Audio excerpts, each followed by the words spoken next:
Hola, ¿cómo están? Esto es Un Boomer, un podcast en el que queremos abrir un espacio en que la gente de la generación de los baby boomers encontremos posibilidades de expresarnos, de intercambiar ideas, de platicar, de quejarnos, de reír, de lo que ustedes gusten. Estoy a sus órdenes, Miguel Gallo Reynoso, en manos de Gallo Media para echar esto a volar, así que esperemos que les guste.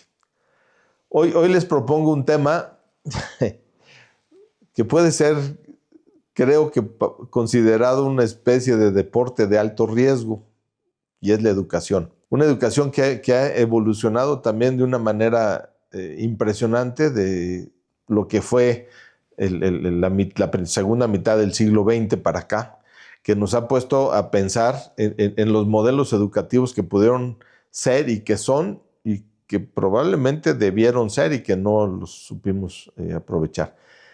Gozamos afortunadamente de las aportaciones de personas como María Montessori, que aportó muchísimo a la educación.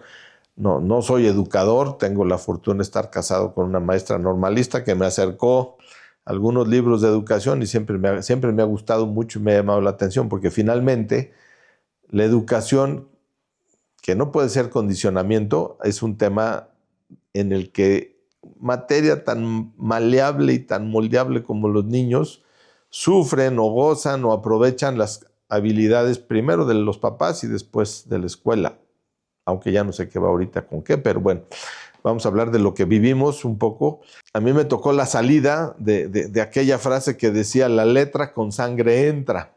A mí me tocó con un poquito menos de sangre. A mis hermanos más grandes creo que sí la cosa estuvo más dura. O los que son un poquito más cercanos al inicio de esta generación, pues le tocó la cosa más dura. De todas maneras, sí me tocó vivir con una maestra en primero de primaria que usaba dos palos. Un palo que le decía el chismoloncito, que era un palo como de unos 30-35 centímetros de largo por 2 centímetros de lado y 2 centímetros de alto, que usaba para pegarnos así, ¿no?, en las yemas de los dedos. Y si quitabas la mano y se pegaba ella, pues te tocaba peor. Y si no te alcanzaba a hacer un correctivo ahí, pues todavía estaban las patillas y te podían levantar como grúa de circuito interior, ¿no? Te llevaba por andas con las patillas. Y usaba otro palo que era como un taco de billar, que ese no lo usaba para llamar la atención, solo para señalar quién tenía que dar una respuesta. Pero si estabas distraído, pues no estaba mal un golpecito, ¿no? Pero no podías, digamos, evadirte, tenías que aguantar ahí.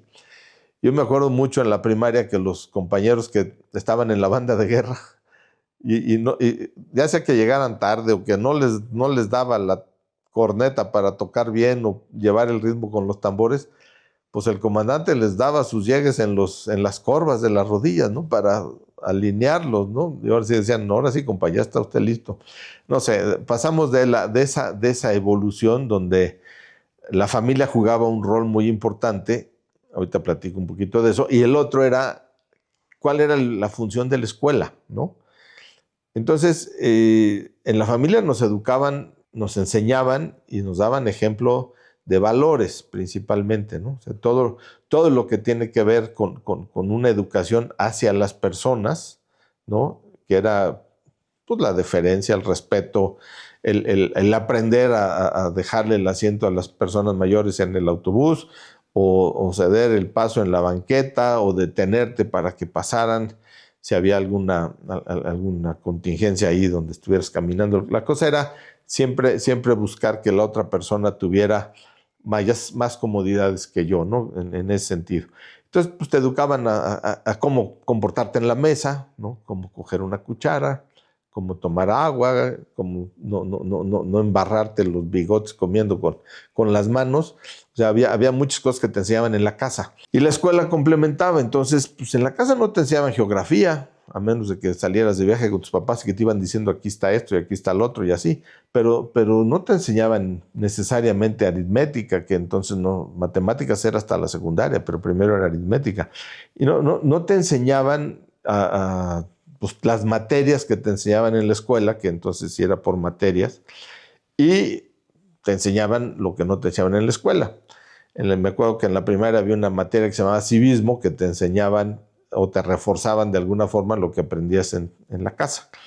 Pero en temas de contenido, pues no, era una cosa en un lugar y más que nada eran testimonios y ejemplos y correctivos, y en el otro era pues exámenes, ¿no? De acuerdo a los avances que tenías que aprender. Afortunadamente existía la Unión de Repúblicas Soviéticas Socialistas, entonces en el planisferio, cuando tenías que conocerte los nombres de los países y capitales, pues era un paisote con una sola capital, Moscú, ¿no? Te tenías que aprender los nombres, la ubicación y de los países y las capitales de toda América. Yo me acuerdo que nos aprendimos la geografía de México, empezando por Sonora, ¿no? Recorrías, sabes, Sonora, luego Chihuahua, Coahuila, Nuevo León, Tamaulipas, Veracruz, Tabasco, Campeche, Yucatán, todavía me acuerdo, Quintana Roo. Entonces te ibas aprendiendo todo y tenías que saberte de memoria las capitales. Y luego pues también saber dónde estaban, ¿no? Y perfectamente. Luego de todo el continente americano, de Europa, tienes que aprenderte los ríos, los lagos, había que aprenderse todo de memoria y luego pues en un mapa, en un examen, poner dónde estaban las cosas, ¿no? Pero les digo, afortunadamente, y ustedes se acordarán, la Unión de Repúblicas Soviéticas Socialistas, pues era una cosota, y después salió que tenías que aprenderte Uzbekistán, Tajikistán, Laponia, Lituania, Letonia, todos estos países de la Unión Soviética. Yugoslavia se rompió en 3, entonces en 4, ya no sé cuántos quedaron. Serbia, Montenegro, ya no sé cuántos son, pero finalmente se acabaron rompiendo. Para mí era solo la República Socialista de Yugoslavia. Y bueno, en fin, tenías que aprenderte todo y muchas cosas de memoria, ¿no? Había concursos de caligrafía. Yo alguna vez, creo que fue en quinto de primaria, gané un concurso de caligrafía y ahora no puedo interpretar mi letra. ya no le entiendo a mi propia letra, cuando pues, la caligrafía era la escritura bonita, ¿no? Ahora pues no, ahora ni más palomas, hay que escribir en la computadora o en el teléfono, porque si no, no me entiendo, ¿no? Y también había mucha exigencia en la ortografía, entonces tenías que aprenderte cómo se escribían las palabras, cómo era la gramática, la conjugación correcta de los verbos. Todo eso se han de acordar muy bien. Y pues bueno, poco a poco fueron desapareciendo los castigos en la escuela, ¿no? Yo me acuerdo alguna vez que me tocó, no me acuerdo qué trastada habré hecho, que me tocó recoger toda la basura que se había quedado tirada en un patio después de un recreo. Entonces, pues ni modo, con otro compa con el que hicimos la trastada, pues en una bolsa de papel entonces, porque no había casi plásticos, a ir juntando todas las envolturas de entonces. Ya había algunos pastelillos por ahí, chicles, pero bueno.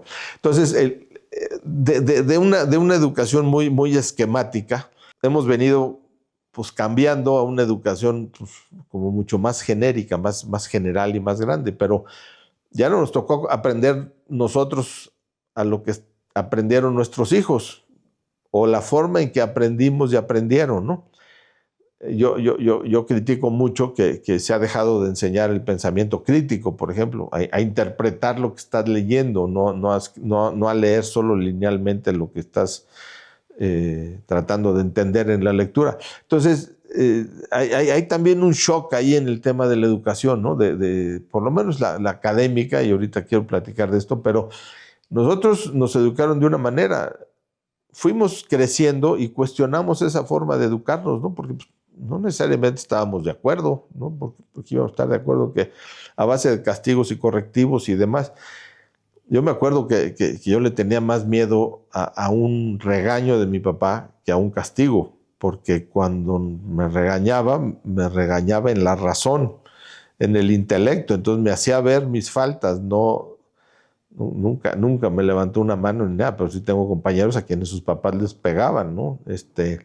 Pero era, yo creo que más difícil de digerir un regaño que un castigo, porque el regaño no era violento, era una llamada de atención razonada y razonable sobre un X comportamiento que decías, así ya me descubrieron, ¿no? Así como calcetín me voltearon. Y entonces ha venido evolucionando. Yo particularmente opté por educar a los hijos de otra manera, de una manera mucho más dialogada. Luego en algún momento me arrepentí porque decían, hombre, estos acabaron siendo unos super líderes. Nada autoritario, me comporté nunca. Más bien fui bastante democrático y con el tiempo pues eso costó trabajo porque estos jóvenes crecieron y no solo cuestionaban, que me parece bien, sino aportaban. Pero había momentos que decías, híjole, ¿por qué los eduqué así? ¿Por qué no los eduqué en la autocracia, yo haber sido el mandamás aquí? Pero no, fue muy padre, yo hoy veo los resultados. Pero sí, hay un cambio muy fuerte en la evolución. En la evolución pública, en la educación pública, hay otro comportamiento muy diferente, desafortunadamente, a quienes pudimos pasar por escuelas particulares, donde sí se hacía el esfuerzo de entregar niños bien conocedores de muchas cosas y bien formaditos, ¿no? En la educación pública pues fue un poco más difícil, aprendieron de otras maneras, muchas veces sin la posibilidad del refuerzo familiar, pero bueno, también enfrentando una serie de retos mucho más difíciles que en las escuelas particulares. Pero bueno, la educación ha cambiado, ¿no? Las reglas no son para, como eran, no podía romper las reglas. Hoy las reglas son para negociarlas, o fueron para negociarlas. No sé quienes tengan hijos chiquitos ahorita, cómo le estén haciendo, pero pues finalmente se cambió todo ese modelo de imposición a uno de diálogo y negociación. Yo creo que es una aportación muy sabrosa de decir, sí, los chavos pueden, porque son capaces de pensar, y lo mejor que tenemos que hacer es despertar, pudimos haber hecho fue despertar pensamiento, no acciones reflejas a uno u otro estímulo, sino hacerlos pensar, ¿no? Y sobre ese pensar, pues que tomen decisiones hacia dónde van a conducir sus vidas. Y entonces uno no se mete ya más, se acabó, ¿no? Ya no puedo decir, voy a decirles que se hagan esto, les voy a llamar la atención porque no hicieron como yo hubiera hecho, o no hicieron lo que yo les dije que hicieran. No, hay que darle espacio a la persona para crecer. Y entonces vino, además de lo académico, pues el tema formativo en los deportes, ¿no? Ahora, pues los chavitos desde muy chiquitos, mis hijos también, los metías a hacer algún deporte, natación, o que el fútbol, o que el básquet, pero ya era como más como un condicionamiento que como una forma educativa, ¿no? A nosotros nos tocaba ser de la selección, jugar con balones de fútbol de cuero que pesaban como 2 kilos, y si te pegaban, pues agárrate, porque casi que salías muerto de un balonazo, ¿no? Otra cosa que cambió mucho es que nosotros íbamos en grupos o en salones donde habíamos 56, 60 personas. Y así fue hasta prepa, ¿no? Sí me tocaron grupos donde yo no entiendo cómo le hacían los maestros para saber quién era quién.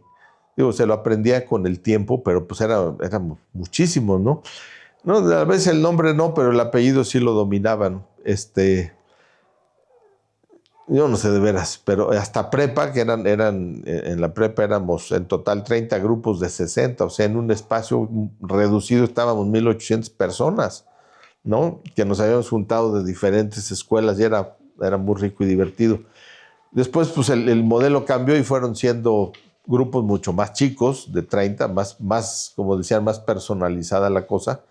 Pero bueno, finalmente hasta en eso cambió, ¿no? La densidad de población en un salón se redujo a la mitad, el esfuerzo de los maestros, qué bueno también, fue, me imagino que un poco más sencillo, ¿no?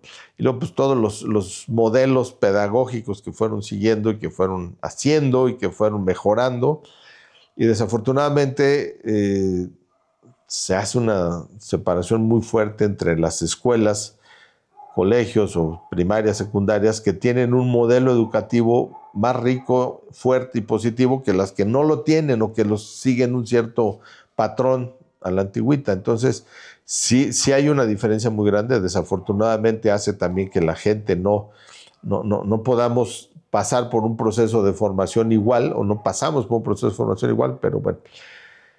Y luego viene la universidad. La universidad que nosotros aprendimos en esquemas más bien de carreras, ¿no? ¿Qué carrera va a estudiar? Contabilidad. ¿Qué carrera va a estudiar? Ingeniería. ¿Qué carrera va a estudiar? Y tal cual, eran carreras, ¿no? Entonces, tú quieres estudiar una carrera, ya había quienes la querían estudiar a la carrera. Entonces, te daban un campo de conocimientos muy limitado, muy cerrado a lo que iba a ser tu carrera profesional. Y ahí vas, ¿no? Tú estudiabas ingeniería, ingeniero civil, arquitecto, y digo estas carreras porque luego se empezó a diversificar la cosa, pero era lo que estudias vas a seguir en tu vida, ¿no? Esperando que tu trabajo también, cuando llegaras a la vida laboral, profesional, siguiera esa tendencia de carrera toda la vida. Después terminas tu carrera universitaria y te das cuenta que es otra cosa, ¿no? Ya vives otra cosa y vas a pasar por otras cosas y no necesariamente vas a ser el contador que querías ser o el ingeniero, sino que tuviste que acabar administrando una tienda de discos, ¿no? O terminaste acabando administrando un restaurante o te fuiste a trabajar a la oficina de tu papá que hacían otras cosas y en fin.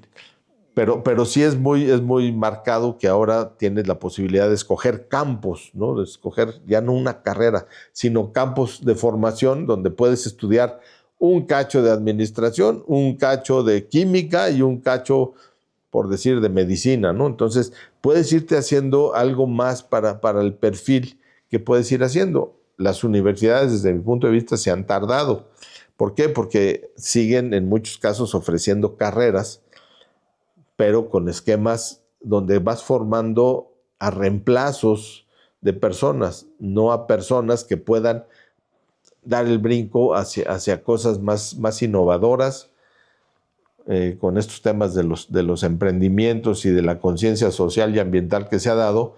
Las universidades deberían ser un campo fértil para hacer esto, ¿no? Hay muchos temas que hablar de la educación.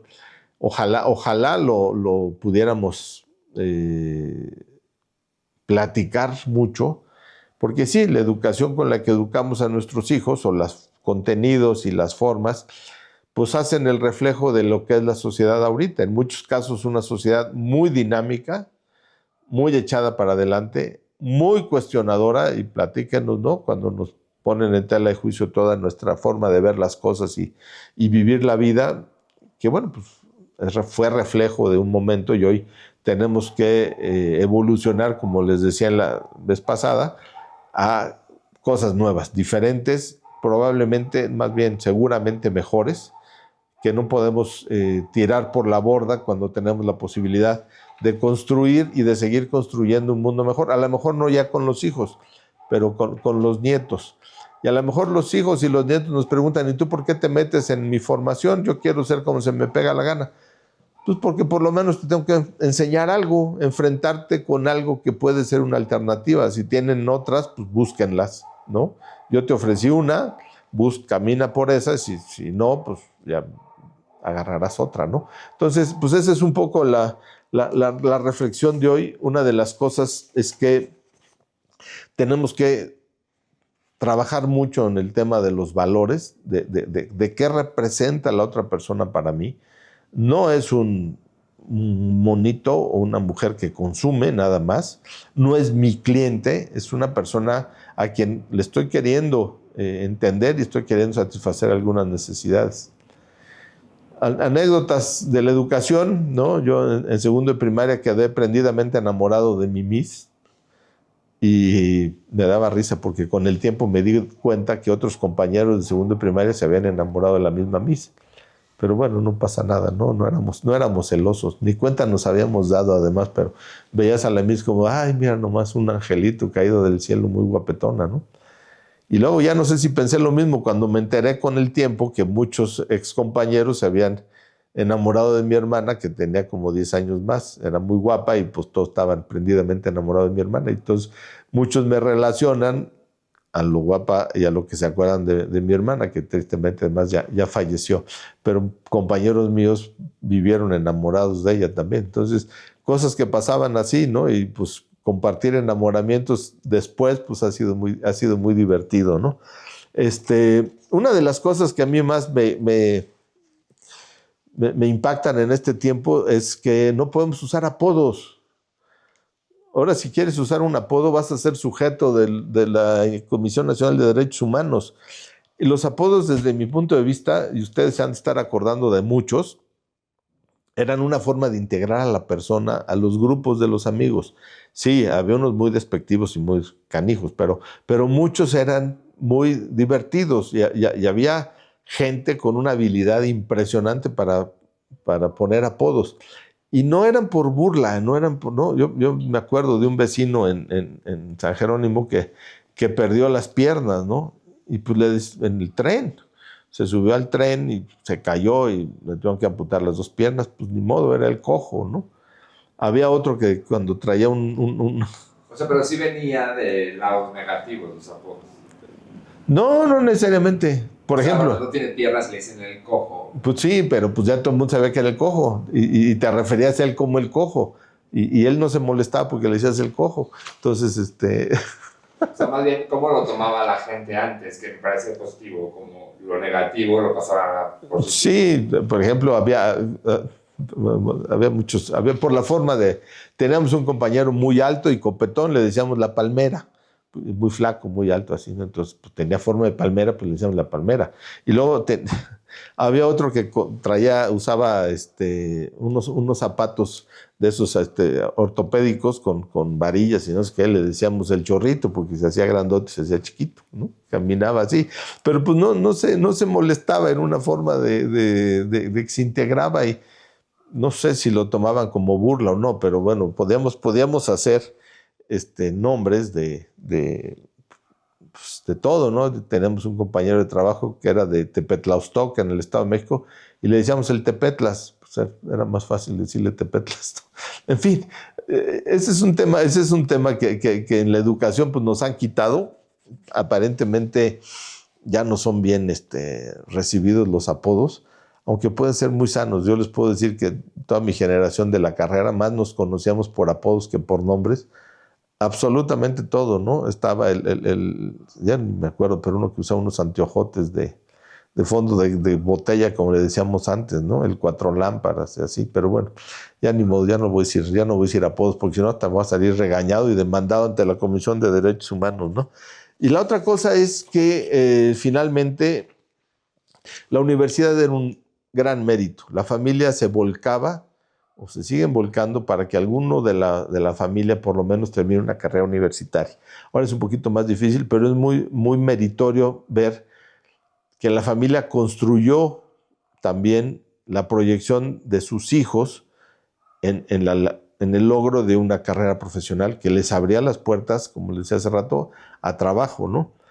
Y qué importante sería que hoy la familia volviera a ser esa plataforma de lanzamiento. La familia en el estado que ustedes quieran, como la definimos la otra vez, que fuera esa plataforma de lanzamiento de las personas, que en la familia encuentren los jóvenes ese apoyo, esa comprensión, ese soporte para lanzarse a hacer lo que saben que pueden hacer mejor y seguramente la humanidad va a mejorar sustancialmente.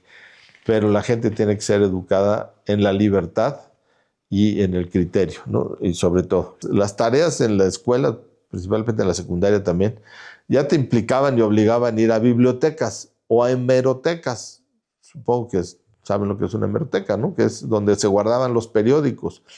Yo me acuerdo haber ido a la Hemeroteca Nacional, que estaba creo que en la calle de Uruguay, ahí en el centro de la Universidad Nacional, y ahí a buscar periódicos del siglo XIX, del Periquillo Sarmiento y el Gallo Pitagórico, no sé qué, esos periódicos, para leer algunas historias de momento. Y entonces del papel, ¿no? Pasábamos del papel a los discos duros, se acordarán, bueno, los discos compactos, donde ya traían cierta información. Una enciclopedia británica de este tamaño se convirtió en un disco compacto de este tamaño, entonces podías tener muchísimo más información más cerca que tener que abrir tomos, ¿no? De libros. Entonces, de la letra, ¿no? de tener que escribir, yo me acuerdo mi tesis de licenciatura en una Olivetti Letera 32, ¿no? Que le tenías que pegar porque si no las teclas no alcanzaban a pegar en el papel, tenías que pegarle, eran de martillo, pues a lo que son ahora las computadoras, ¿no? ¿Cómo han pasado y evolucionado también esos materiales didácticos y pedagógicos de la cosa material a la cosa digital, ¿no? De tener que cargar con unos libros muy bonitos, pero pesadísimos, y luego andabas cargando las mochilas con 8 o 9 kilos atrás, a no traer más que a lo mejor un USB si lo necesitas, o en tu teléfono traer absolutamente todo, ¿no? Entonces, también eso y el acceso a la información. Antes no había buscadores, ¿no? Si querías buscar una palabra en un texto, había algunos libros que sí traían atrás así como que en qué página se hablaba de tal texto, pero era búscale, dedícate, búscale, encuéntralo. Y ahora es ponen el buscador, sale rápido, ahí está el Google, ahí está ahora la inteligencia artificial que no solo busca, sino que te propone una serie de redacciones y demás, más rápido que como lo hubieras hecho tú. Y son herramientas para mejorar el aprendizaje, no para sustituir, desde mi punto de vista, el aprendizaje, ¿no? Entonces, ¿cómo ha evolucionado de cargar libros a que la información esté en una nube digital? Eso se me hace interesantísimo. Y sobre todo que a nosotros nos costó trabajo aprender a usar eso, y hoy los niños a los 4 años ya saben prender un teléfono celular y hasta luego buscar qué peliculitas ver y qué todo esto, ¿no? Con sus riesgos que antes no había. Antes, pues hablando de esto sólido y lo digital, pues si querías ver imágenes en una revista prohibida para niños, pues tenías que esconderte o quién sabe dónde conseguirla, en el mercado negro. Y hoy la tienen al alcance de las manos, ¿no? Entonces, son de las cosas que tenemos que aceptar que existen. ¿Y cómo le hacemos para equilibrar todo esto, no? Pues en fin, es uno más de los temas que tenemos que platicar. Ojalá les interese, les guste y que pues, podamos intercambiar ideas al respecto. Y sobre todo podamos intercambiar las emociones que nos puede traer el recuerdo de estas cosas y cómo transmitirle esas emociones y esos grandes gustos de los logros que pudimos hacer a las generaciones que nos siguen. Esto es un Boomer. Muchas gracias.